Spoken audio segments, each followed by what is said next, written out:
各位朋友，嗱，今晚咧我又喺另外一個頻道梁定華看世界同大家見面啦。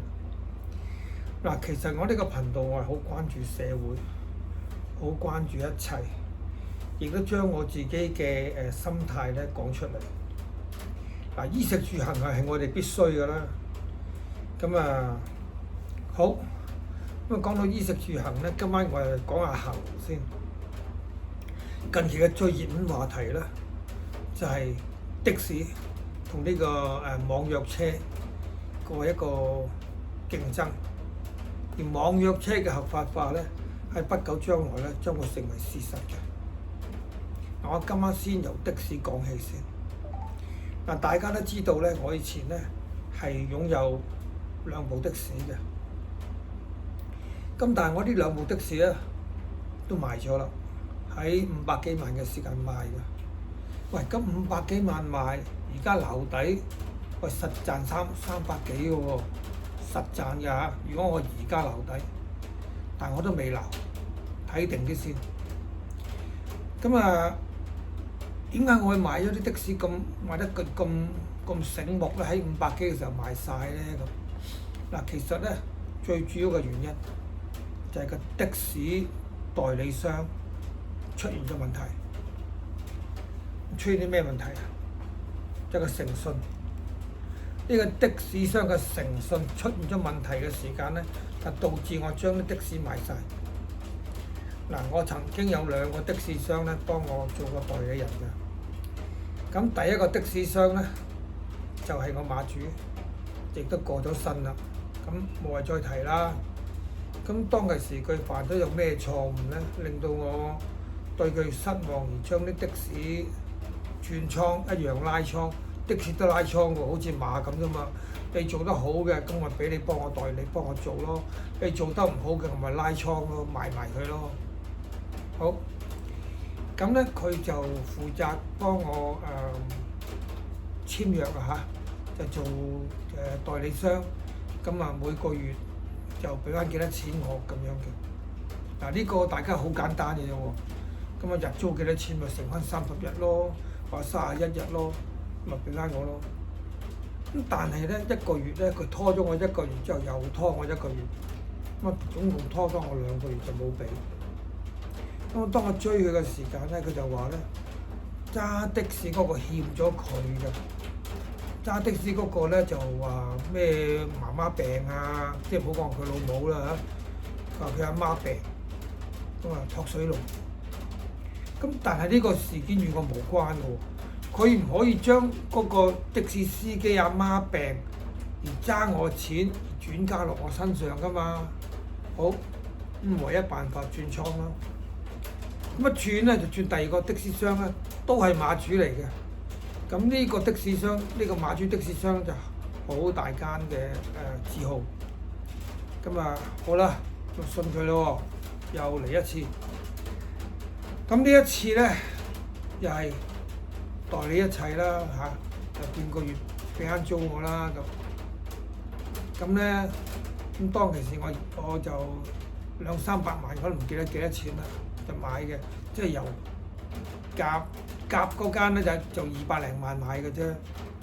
咁到阿月嗰間咧就200-300萬啦嚇，再買多間。咁發生咩事咧？就喺呢個沙士期間，就同我講話揾唔到人揸的士，我已經俾特別你㗎啦。有人幫你揸，雖然即係未揸足啫，都有人幫你揸下。但係的士咧就減價喎，的士嗰個租咧就減咗嘅。咁我覺得喂，簽咗約㗎嘛，你點可以咁樣咧？同埋咧有好多嗰啲修理費啊，嗰啲唔清唔楚嘅，即係我都唔知係唔係得㗎，修理費係咪咁貴啊？或者係咪真有咁嘅事啊？咁我亦都唔知。咁卒之咧，我唔好啦，你既然做唔到嘅，破壞咗你嘅誠信嘅，咁我都冇辦法做落去嘅。嗱，我又唔識揸的士喎，係嘛？賣晒佢先。呢啲嗱咧，嗰陣時500幾萬咧就賣咗啦。嗱，唔好忘記喎，SARS 嘅時間咧，政府推出一項計劃咧，有啲的士司機咧可以攞到5000蚊日嘅喎，仍然係揸的士，但係5000蚊一日嘅。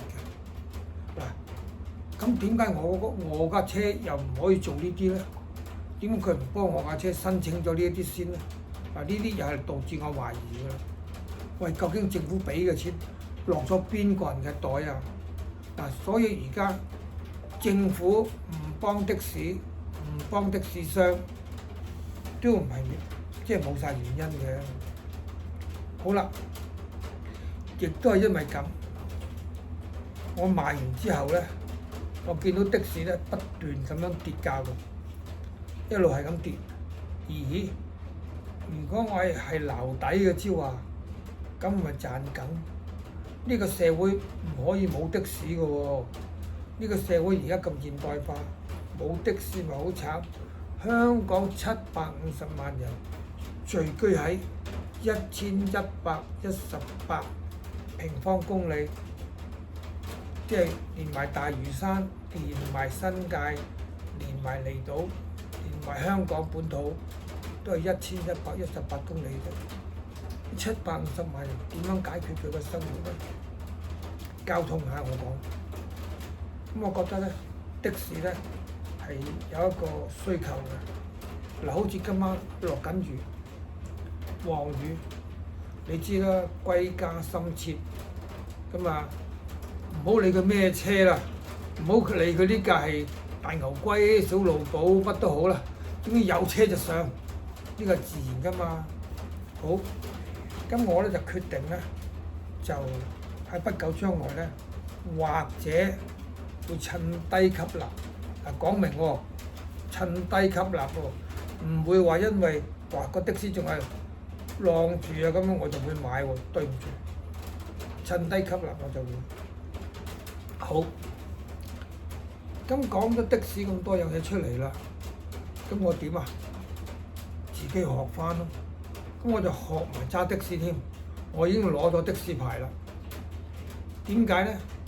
因為上一次嗰個代理人話冇人揸，梁生，我諗下，亦都有理由嘅，唔係冇晒理由嘅，冇人揸嘛。好，我自己學咗佢先。如果我要開酒家嘅，我一定要識揸鑊鏟。如果開酒家唔識揸鑊鏟嘅，分分鐘廚房佬一聲拜拜，咁可以將我晾起。如果我係做廣告嘅，我必須要識得坐畫板。目前嚟講，必須識得 AI， 我先會做廣告商。大家唔好忘記一句説話，孔子講嘅：富若可求，須側邊之事，吾亦為之。呢個係咩意思啊？咩叫側邊之事啊？其實就係拉馬車。嗱，古時冇的士噶嘛，咁咪拉馬車咯。嗱，你記唔記得嗰個馮諼客孟上？呢個馮諼彈嗰個劍俠，長客歸來兮食無魚，長客歸來兮出無居。哇！原來嗰陣時古時啲人咧已經識得咧，即係出入要有私家車坐㗎咯喎，有司機㗎喎嚇。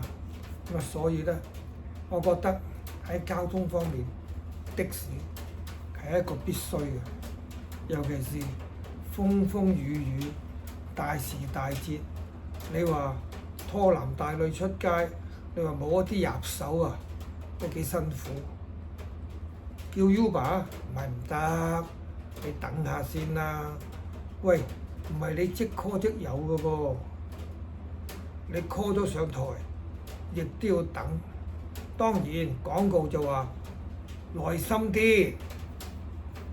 喂，唔好忘記啊！又有一句成語啊，歸心似箭啊！你既然有歸心似箭，咁啊點樣叫做等咧嚇？風雨夜歸人，依家風雨緊喎，唔得。所以的士咧呢個需求咧係必然嘅。有好多人話做日更唔做夜更，唔係㗎。你做夜更先至有風雨夜歸人啊！咁做日更係點咧？咪當然又有嘅，趕翻工啊，趕翻學啊。你趕翻工趕上堂啊？哼！你叫你等啊，你咪等咯。你 call 車之後，你等到個咩出嚟啊？嚇！嗱，今晚咧我所講嘅的士咧，只係講一部分嘅啫，因為我唔想嘥大家太多時間。